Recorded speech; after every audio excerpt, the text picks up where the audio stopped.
आइए एक शहीद सैनिक के वीर पिता की सच्ची और दर्दनाक कहानी पर आधारित इस वीडियो को शुरू करते हैं। विंग कमांडर वेंकी अय्यर की जुबानी इस कहानी की शुरुआत करते हैं। हेलीकॉप्टर देर सुबह क्षितिज पर दिखाई दिया। हमें श्री लक्ष्मण सिंह राठौड़ का स्वागत करना था, जो अपने बेटे फ्लाइंग ऑफिसर विक्रम सिंह का अंतिम संस्कार करने के लिए हमारी फ्लाइट यूनिट का दौरा कर रहे थे।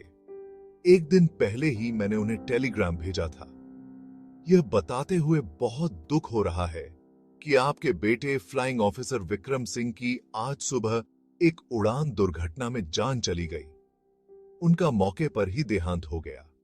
यह मेरे लिए पहला मौका था किन्हीं शोक संतप्त परिजनों से मिलने और उन्हें संभालने का, इस मामले में एक वीर सैनिक के पिता से मिलने का। अधिकांश शोक संतप्त परिवार के सदस्य बलिदानी का शव देखने की जिद करते हैं, पर कई बार दिखाने के लिए शव होता ही नहीं।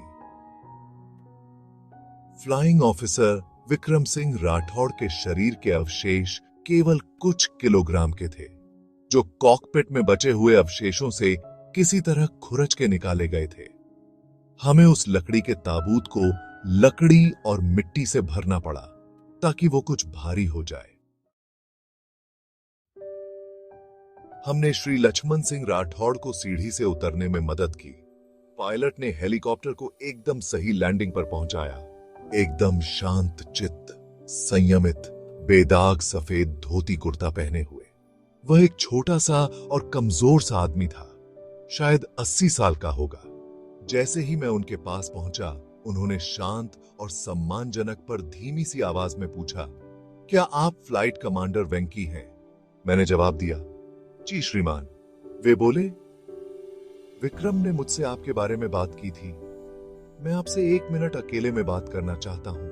हम कंक्रीट एप्रन के किनारे तक चले गए। वे धीरे से बोले, मैंने एक बेटा खो दिया है और आपने एक दोस्त।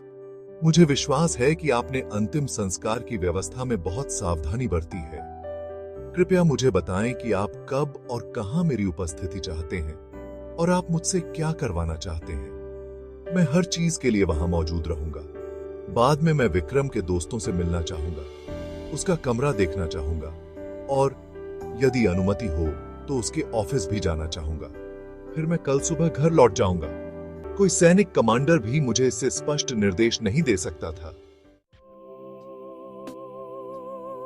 पूरे सैन्य सम्मान के साथ अंतिम संस्कार दोपहर बाद संपन्न हुआ।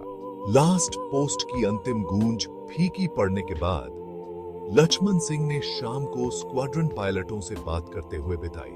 विक्रम का रूममेट उसे विक्रम का कमरा दिखाने ले गया।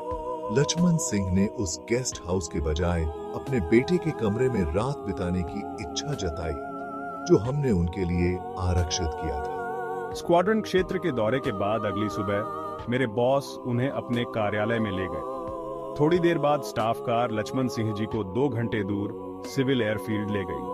जैसे ही कार कोने से गायब हुई, मैंने अपने बॉस से कहा, वह एक बहादुर आदमी है।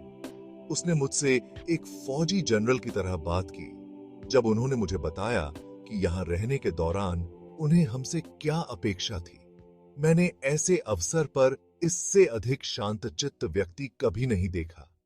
मैं उसकी प्रशंसा करता हूं। उन्होंने 3 पुत्रों को जन्म दिया और फिर उन तीनों को ही मुखाग्नि दी। उनके पहले बेटे गोरखा राइफल्स के कैप्टन घनश्याम सिंह 1962 के युद्ध में लद्दाख में वीर गति को प्राप्त हुए थे। उनके दूसरे बेटे मेजर बीर सिंह की 1965 में इचोगिल नहर के किनारे घात लगाकर किए गए हमले में मृत्यु हो गई। उनका तीसरा सबसे छोटा बेटा विक्रम सिंह, जिसने वायुसेना में शामिल होने का साहस दिखाया, भी अब चला गया।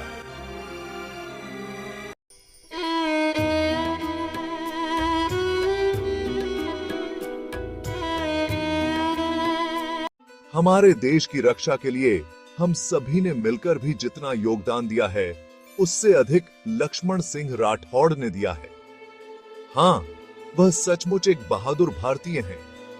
वास्तव में वह किसी भी अन्य की तुलना में अधिक भारतीय हैं। उनके बलिदान का बदला देश कभी नहीं चुका सकता। वह स्वयं में एक बलिदानी है। लेकिन हमारा महान राष्ट्र इस साधारण सिपाही को नहीं जानता है। भारत केवल इतना जानता है कि सुपर रिच क्रिकेटरों को भारत रत्न से सम्मानित करने की आवश्यकता है और मीडिया कर्मियों या अभिनेताओं और अभिनेत्रियों के एक समूह को पद्म विभूषण और पद्मश्री से सम्मानित करने की आवश्यकता है। लेकिन देश के लिए सब कुछ लुटाकर बैठे इन हारे हुए लोगों के बारे में क्या? वे लोग जिन्होंने राष्ट्र और उसके नागरिकों के लिए अपना सब कुछ खो दिया है, 3 बहादुर सैनिकों के इस पिता की तरह।